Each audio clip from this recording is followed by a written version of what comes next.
Hey, if you turn in your Bibles with me to Job chapter 28. My introduction got kind of messed up because I was going to share how this morning I taught our students Sunday school class.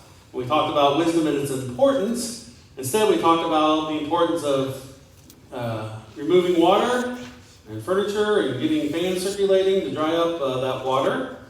So that lesson changed a little bit.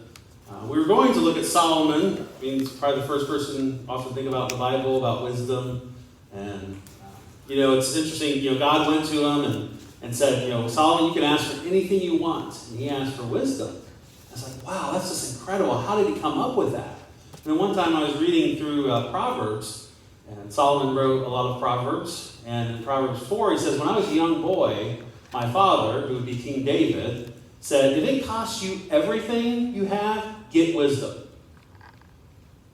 So he remembered what his dad said. And so here later on in his life, God's like, hey, you can have anything you want. It's like, hey, my dad said it cost me everything to get wisdom, and God's offering it to me for free. So it just was a no-brainer, right? And so he asked for wisdom. The other part we were going to talk about was wisdom is good. Wisdom is taking knowledge of a situation and applying it to knowledge and applying it to a situation. Biblical wisdom is taking biblical knowledge and applying it to a situation. And we were going to talk about Solomon and some of the choices he made when Samuel was talking about Israel and Israel's desire for a king. He put some regulations in place, and one of the regulations he said is the king shouldn't have a lot of horses. I'm not sure why that was a regulation, but it's like he shouldn't have a lot of horses. And for sure, don't go back to Egypt and get those horses. Well, later on, we see in Solomon's life, they had all kinds of horses. And where did they get their horses from? They went back to Egypt and got their horses. And then Samuel said, you know what? If you have a king, the king shouldn't have a lot of wives, because those wives are going to lead his heart astray. And we see later in Solomon's life, he had hundreds of wives, and what did they do in his later years? They led his heart astray. And then another requirement, he says they should have large amounts of gold and silver. And we see that Solomon had made gold and silver almost as common as gravel or rocks. It was everywhere. He was so rich. And so there is biblical knowledge that Samuel gave, right? But Solomon didn't use his wisdom to apply that to his life and chose to ignore it. And there were consequences as a result. So we're going to talk about, look at this. In a few minutes, you got your whole Sunday school class. We're going to talk about the importance of not just being hearers of the word, knowing the knowledge, but being doers, applying it to our life. Wisdom is important. And in chapter 28 of Job, we've come to talk about wisdom. It's an incredible chapter in the chapter of Job. We see that wisdom is supreme. And let's, as we begin this morning, start with a word of prayer. Dear Heavenly Father, we just thank you once again for this day. We thank you for your word, the truth found in it, and just the wisdom that is there. The knowledge, and that we just apply it to our lives. That the things in this life you mean for our good. And so often we bring difficulties and hardships in our lives because we just choose to ignore your word and applying it to our lives. So Lord, we just pray that your Spirit work in our hearts and lives, that we see the truth of Scripture and be open to that Spirit that is working in our lives. We ask and pray these things in your Son's name. Amen.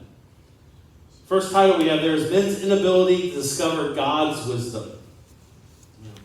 To understand God's wisdom. The first point there is it is difficult to find precious metals and jewels. My father-in-law liked to watch the show Gold Rush. I don't know if any of you saw that, but when I would visit, we don't have that cable channel, so when I would visit, I often get to watch episodes of it. But there was all kinds of people involved, but the main core at the beginning, at least, was a group from, I think, Oregon, and, the economy was slow, and one guy's dad had looked for gold in Alaska back in the 80s, and so they go to Alaska, and they're looking to strike it rich. But of course it's TV, so they make the drama and stuff. But it's just really difficult, to get gold. Now they weren't panning for gold. They weren't digging a gold mine. If you ever saw the show, they just had big excavators, and they were just excavating big things of dirt, putting it in a truck, and then they take it to this thing that would put water, brush water and stuff, and eventually the gold would get captured and the other stuff would just kind of wash away. I mean, tons and tons and tons of dirt, maybe for an ounce of gold. It was insane, just the process. It wasn't easy to get that gold. It was costing them a lot of money, right? Because big equipment's expensive to buy, big equipment's expensive to run. Here in these first 11 verses, we see it's difficult to find precious gold and other precious stones and jewels. Look at verse 1. There is a mine for silver and a place where gold is refined. Iron is taken from the earth, copper is smelted from ore. So it's difficult to find, but you can find those things. Man puts an end to the darkness. He searches the farthest recesses for ore in the blackest darkness. And so we get the vision of a mine here, right? The miner needs light in order to search for the silver, the gold, the iron, and the copper in the dark, remote recesses, of that underground mine. In the farthest recesses, he searches.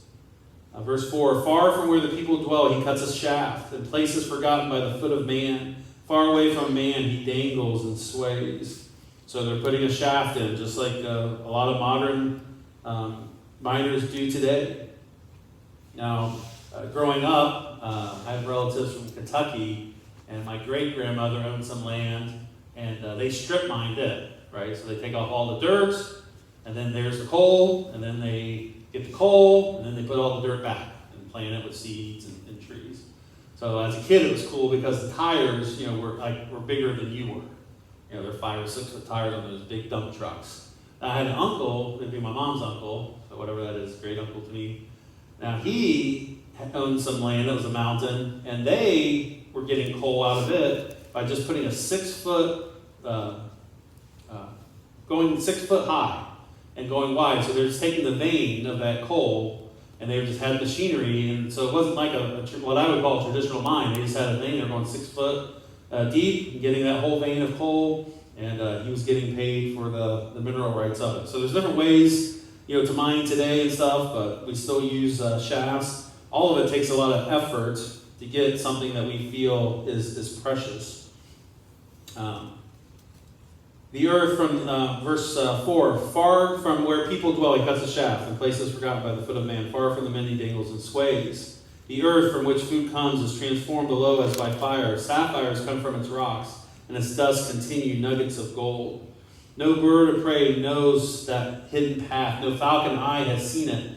Proud beasts do not set foot on it, and no lion prowls there. Right? The miners are risking their lives for these precious metals and jewels. And no animal's going there, right? No falcon's eye has seen it. No beast has set their foot in it. They're not going there. They know better. It's difficult to find these precious metals and jewels. Verse 9, man's hand assaults the flinty rock and lays bare the roots of the mountain. He tunnels through the rock. His eyes see in all its treasures. He searches the sources of the rivers and brings hidden things to light. They're able to find the precious metals, bring these hidden things to light, but it's not without great effort. It's difficult to find precious metals and jewels. In comparison, point number 2, wisdom is the hardest treasure to find. Compared to earthly precious metals and jewels, wisdom is by far harder to come by. Look there at verse 12. But where can wisdom be found?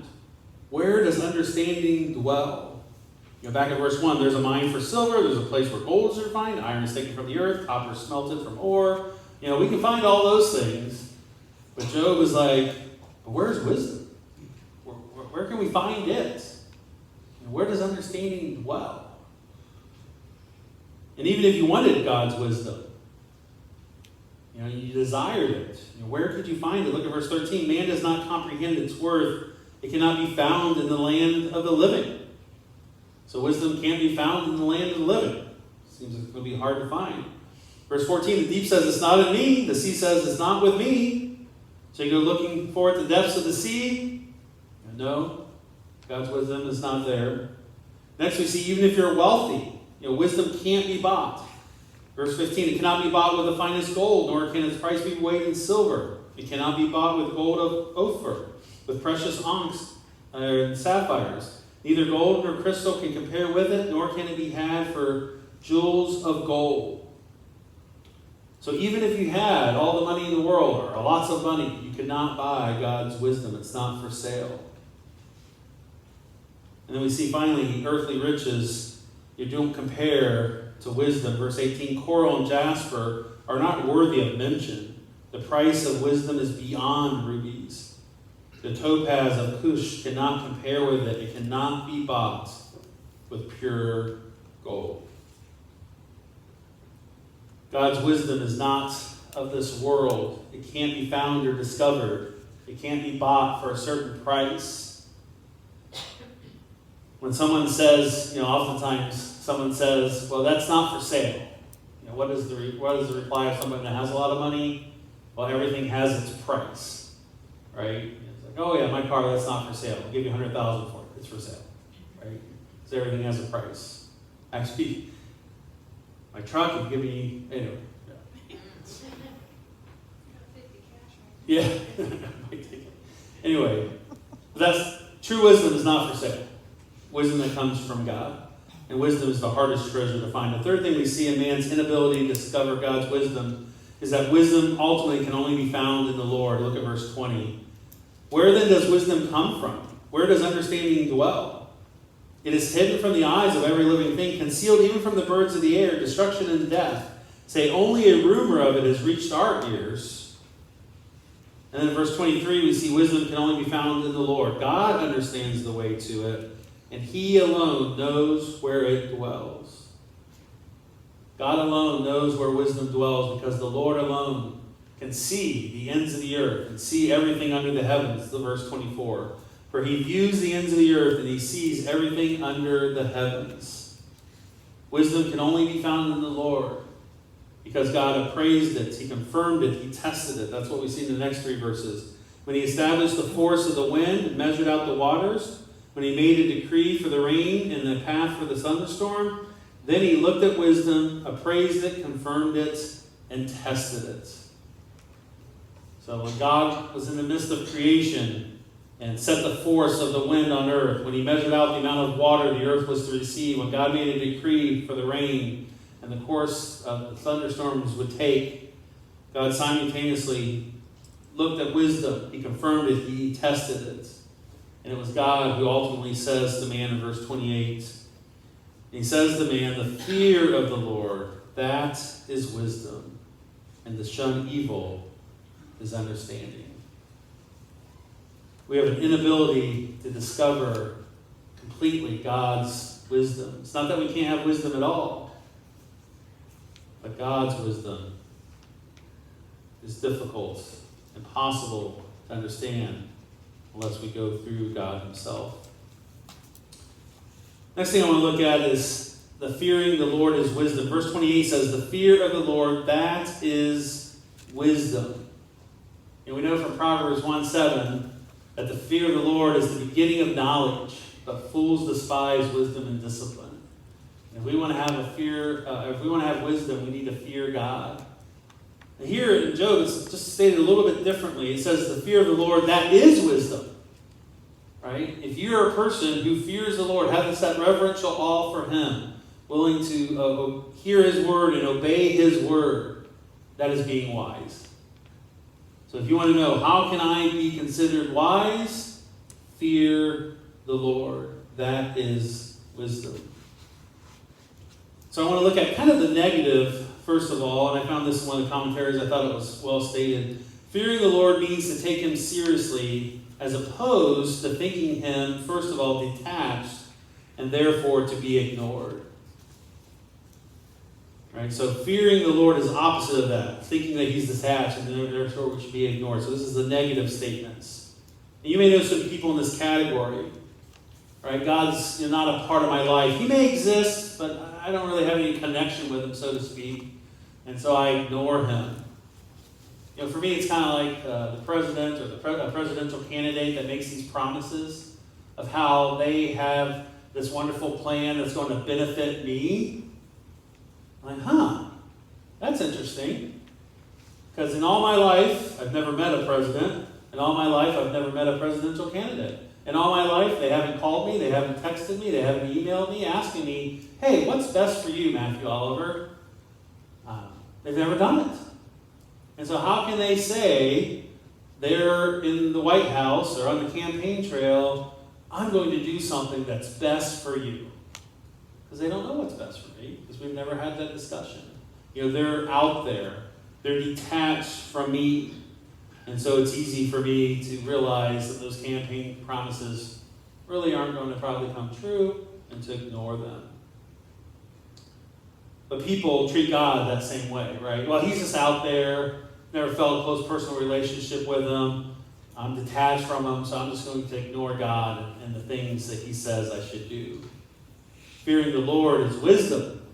And fearing the Lord means to take him seriously as opposed to thinking him detached and therefore to be ignored. Secondly, it means taking him seriously as opposed to thinking him incompetent and therefore to be treated with disdain. Some people think God is incompetent. He doesn't know what he's doing. Your hardship comes into their life and God doesn't resolve the situation in the manner that they think it should be resolved. So they treat God with disdain. He's unworthy of their respect. It's kind of like that coworker that doesn't do their job correctly. And as a result, he puts more work in your lap. Right? You have to correct their mistake. And you have to make it right. You don't respect them. And oftentimes people will treat God in the same way. But fearing the Lord is wisdom, and fearing the Lord means to take him seriously as opposed to thinking him limited or impotent and therefore to be scorned. Some people think God doesn't have the power to resolve a situation because if he had the power, wouldn't a loving God do it? Wouldn't he solve the situation? Maybe they think God that isn't loving. Or maybe he's simply limited in his power. He's simply powerless to make a difference, to make a change. And if God is limited in his power, then he is to be scorned. Think of that doctor that gives the impression that they can fix whatever issue your loved one is experiencing. And they go into surgery, the doctor comes out and says, sorry, there's nothing we could do. Well, that wasn't the impression you got. Right, when the doctor talked to you to begin with, you had the impression that they could help them get better. But their power was limited, even though they did not give you that impression. They've opened themselves up to scorn, right? A contempt, a derision. Here they said they could do one thing, and here now they can't. Years ago, I had a car. And, anytime I drove it for quite a while on the interstate and then went under a certain miles, like 35 miles an hour, it would just stall.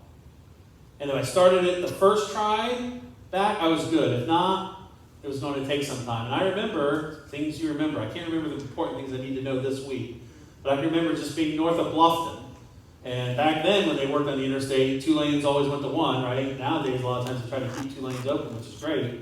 But 2 lanes were going to 1, so my speed slowed down right as I'm merging, and bam, it stops. Cars going on both sides of me. After a few minutes, I was able to get it restarted. Anyway, I took it to a repair shop. I spent hundreds and hundreds of dollars, and they said it's fixed. A couple days later, driving it, it does that whole stall thing, won't restart. I call them up. And they're like, yeah, we can get you in 2 weeks. I'm like, 2 weeks? It's like, yeah. It's like, well, you said you fixed it. And they're like, well, it's not exact science. And I'm like, well, then what did I just pay $500 for? Right? Because obviously that wasn't the problem. And finally, they took it the next day and fixed it, and I paid more money. Because that's what you do. You guys need to become a mechanic. That'd be great. But, they gave the impression that they had the power to fix my car, and eventually they did, but initially they didn't, and I was bothered by it. I was, and therefore opening themselves up to scorn. People will treat God the same way. They think God should fix something a certain way, it doesn't happen, and they're like, who is this God? He lacks the power, to make a difference. Fearing the Lord is wisdom. Fearing the Lord means to take him seriously as opposed to thinking him corrupt, and therefore to be admonished.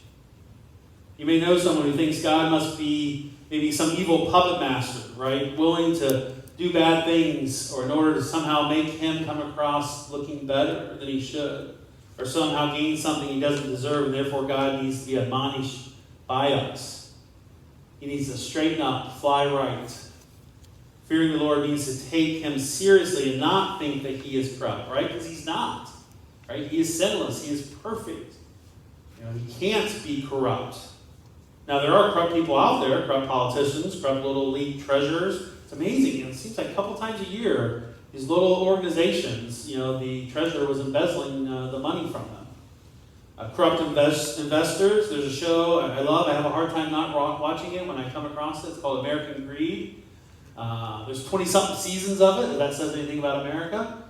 But, there'll be an episode where there's this guy and he's investing people's money, but he's not investing people's money. Most of them are Ponzi schemes, where he's just acting like he's taking people's money. He may give some money back to the initial investors, but ultimately he's just using it for himself. One person had a multi-million-dollar yacht. He had over 80 sports cars that he owned, just taking people's money, using it for himself. Now, that person needs admonished, and at the end of every episode, it's how they got caught and the jail time that they ended up serving. They were corrupt and therefore needed to be admonished. But that is not the character of God, but some people think that way. Fearing the Lord is wisdom. And fearing the Lord means to take him seriously as opposed to thinking him short-sighted and therefore to be advised. Some people think God doesn't see the big picture. Right? If only God knew a little bit more, he would know the best action to take. Therefore, God needs to be advised by us. And there are plenty of people in our society, that are short-sighted, need to be advised. But many people don't care. It's what's best for me, what's best now. One of my frustrations with politicians, they will make decisions that will benefit them, right? Help them get reelected, but may not be best for the constituents in the future. Sometimes they're short-sighted. Sometimes it's how the whole system works. Just before they were rebuilding I-75, through Lima a few years back, if you remember at the exit 125 down there, they had an old car wash that was out of business, right? And the government knew they needed that for the project, right? So, to me, not being short-sighted would buy a business or a closed business, right? That's not being used, because that's going to be a lot cheaper. No, they let somebody else buy it. They built that strip mall, had Panera Bread in it, had a pet store in it, and had maybe a cell phone or something. Had a third place there. And, it lasted for about 5 years or whatever, and then they tore it down because the government had to buy it, and then Panera Bread built across the way there. But I was just like, what in the world?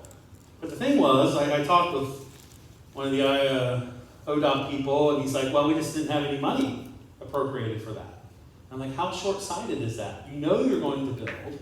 Why don't you have a future land acquisition appropriation fund, right? So that we could have bought that for, a fourth, a fifth, maybe even less than that, of the cost of building that. We told them we were going to be taking it and buying it. And it's like, well, yeah, but who wouldn't want to build a building, depreciate it for 7 years, and then get, full price? I mean, that's a great investment on their part.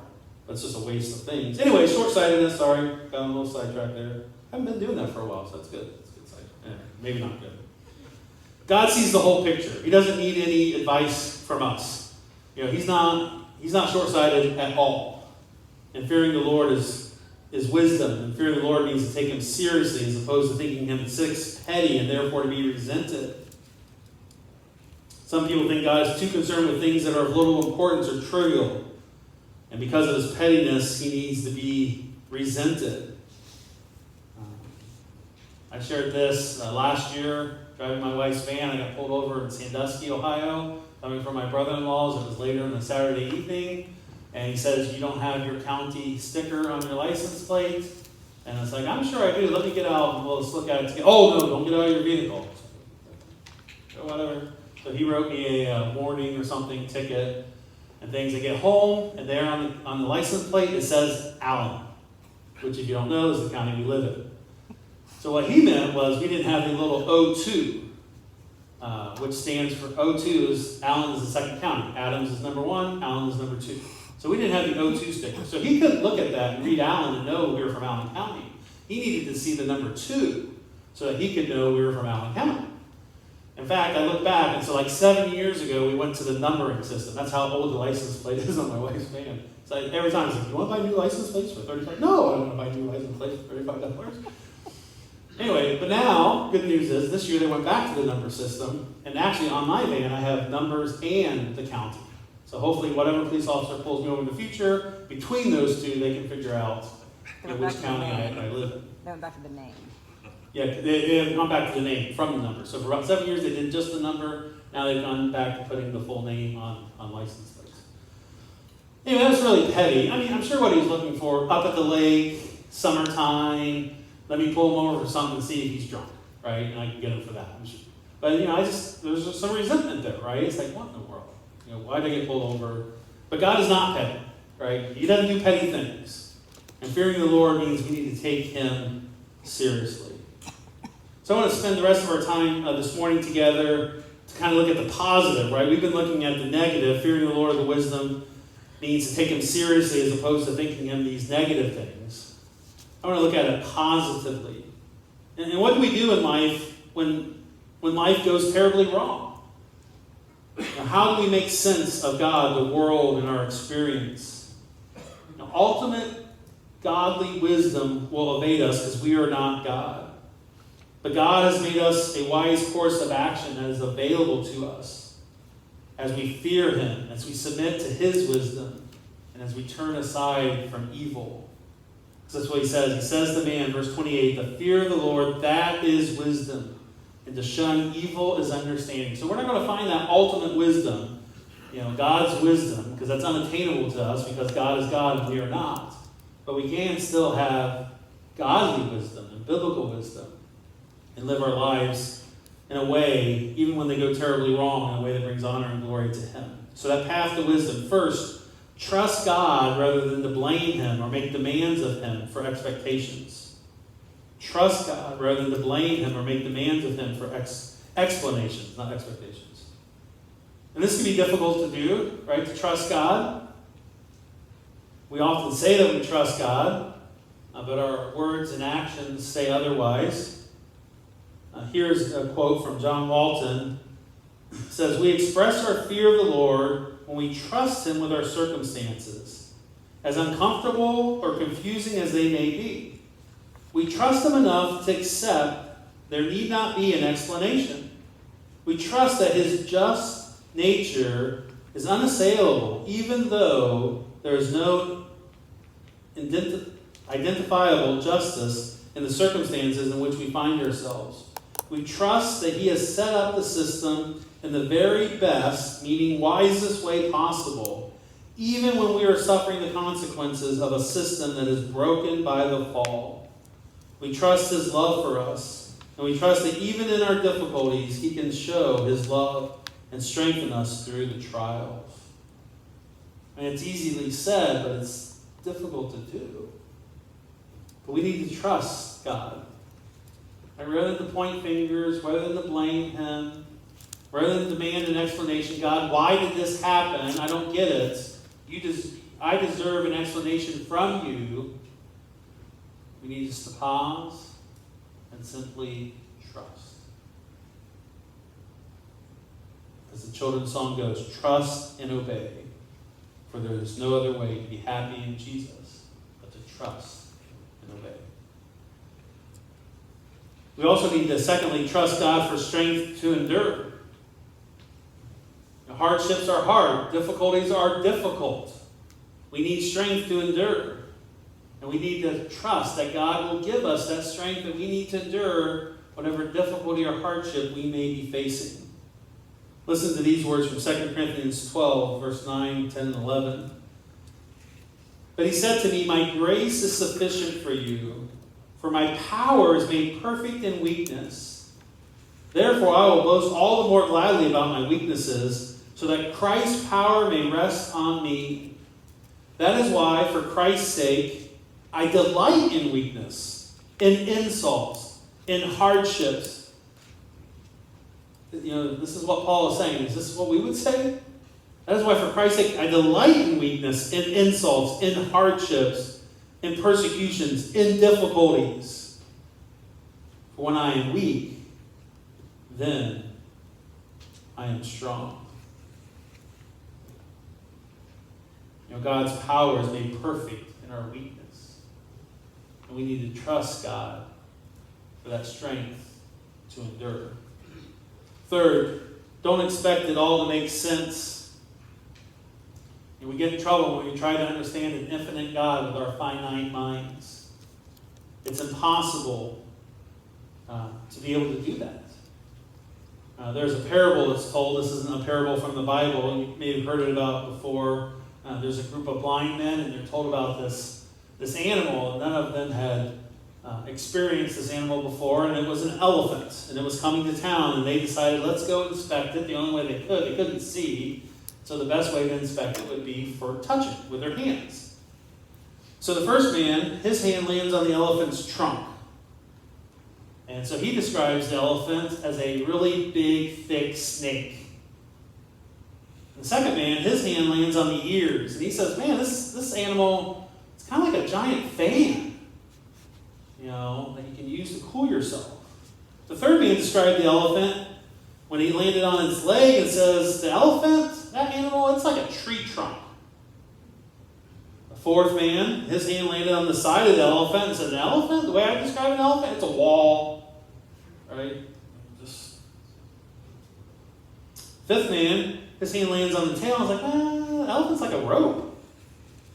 It kind of feels like a rope. Finally, the sixth man hand lands on the tusk, and he describes the elephant. Well, the elephant, it's kind of hard, it's kind of smooth, and almost like a spear, really pointy on the end. Each of these men's experiences are true, right? Each thing they said was accurate about the elephant, but it was incomplete. And so sometimes in our finite mind, we might feel the side of the elephant, and then we get upset. But we don't have all the knowledge, all the understanding. If someone said to them, these men, that, hey, an elephant can carry a person, they would say, well, that doesn't make sense. How can a wall carry someone somewhere? How can a tree trunk carry someone somewhere? How can a snake carry someone somewhere? It doesn't make sense to them. And that's the way it is with us, trying to understand an infinite God with our finite minds. Listen to these words from Ecclesiastes 7, verse 14 and 15. When times are good, be happy, but when times are bad, consider. God has made the one as well as the other. Times are bad, times are good. God has made the one as the other. Both prosperity and adversity we see come from this verse from the hand of God. Verse 15 says, therefore, a man cannot discover anything about his future. In this meaningless life of mine, I have seen both of these, a righteous man perishing in his righteousness, and a wicked man living long in his wickedness. That doesn't make sense, right? Why does a righteous man perish? And why does a wicked man live a long life in his wickedness? It doesn't make sense in our limited understanding. And we need to make sure we don't expect it all to make sense. Don't expect it all to make sense. Path to wisdom. Fourth, channel resentment towards the fallenness of the world, not the God who has given all to initiate its redemption. For some reason, you have to allow that resentment to come into your life. You need to focus it in the proper direction.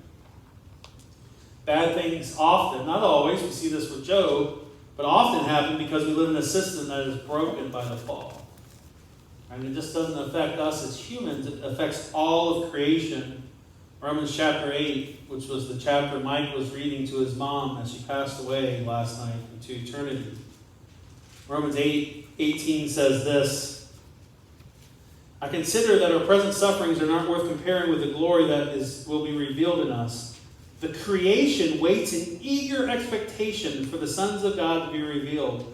For the creation was subjected to frustration, not by its own choice, but by the will of the one who subjected it, in hope that the creation itself will be liberated from its bondage to decay and brought into the glorious freedom of the children of God. We know that the whole creation has been groaning as in pains of childbirth right up into the present time. Not only so, but we ourselves, who have the first fruits of the Spirit, groan inwardly as we wait eagerly for our adoption as sons, the redemption of our bodies. For in this hope we were saved. But hope that is seen is no hope at all. Who hopes for what we already have? But if we hope for what we do not yet have, we wait for it patiently. God gave his one and only Son, that all things one day will be made new. Revelation 21, verses 1 through 5 says this. Then I saw a new heaven and a new earth, for the first heaven and the first earth had passed away. There was no longer any sea. I saw the holy city, the new Jerusalem, coming down out of heaven from God, prepared as a bride, beautifully dressed for her husband. And I heard a loud voice from the throne saying, now the dwelling of God is with men, and he will live with them. They will be his people, and God himself will be with them and be their God. He will wipe every tear from their eyes. There'll be no more death, or mourning, or crying, or pain, for the old order of things has passed away. He who is seated on the throne said, I am making everything new. I'm making everything new. We need to make sure we don't channel resentment towards the fallenness, but that we do channel resentment towards the fallenness of the world and not God, who gave all, right? Gave his Son to initiate its redemption. Number 5, on the path to wisdom, resist succumbing to the temptation to believe that you could run the world better than God does. How many of us have a boss or had a boss in the past that we knew how to run things better than they do, or they did? They make this poor decision or this terrible policy, and we know better. Toys R Us went bankrupt a year or two ago, but they've had trouble for years, and this is probably about 10 years ago. They were having difficulties, and I'm like, I could help them out. Their CEO was being paid millions of dollars a year. I was like, first of all, I would take $500,000 to be their CEO, already saving them a couple $1 million. So we started off really well. But for me, it was really simple with Toys R Us. Toys R Us was known as a great selection of toys. If you wanted a toy and you couldn't find it anywhere else, you could go to Toys R Us. But they're also known for their high prices. So for me, it's pretty simple. Walmart was coming in, Amazon was coming in, their prices were lower. Toys R Us just needed to lower their prices. And if they lowered their prices, that would get people not only in their stores. So my solution, lower prices. Now their solution, what they did was they went on this big campaign and they spent millions of dollars remodeling each of their stores. And our store here got remodeled, and looked nice and shiny and all that stuff, but their prices were still high compared to Amazon and Walmart. Their solution, obviously in the long run, didn't work. Would my solution work? I don't know. I just thought I knew better. And that's how we are, right? We're just kind of arrogant a little bit sometimes. I know better than they do. I can do a better job than them. Well, you and I, we need to resist succumbing to the temptation that we believe we could run this world better than God. There was a movie years ago, I can't remember what it was called, but basically the person takes over, the human takes over the person in the role of God. I just remember the one scene where he had all these prayer requests coming in, and it was just overwhelming him. So he just said yes to all. Bruce Almighty. Okay, Bruce Almighty, thank you. So he just said yes to all the prayer requests. And the one thing I remember was, 100,000 people won the lottery that day. Right, because people were praying to God win the lottery. So then, of course, that didn't mean much, because they each won $2 or something. I may not be remembering that completely correctly. But, it's just not as easy as we think. We think, I can do better than God, right? If He just put me in charge, we would be terrible at trying to run things. We need to resist succumbing to that temptation that thinks we could run this world better than God. Finally, above all, we need to trust that He is wise. Trust that God is wise, that God knows what is best. I was reading Romans 8 earlier. Romans 8:28 says this: we know that in all things God works for the good of those who love Him, who have been called according to His purpose. We love God.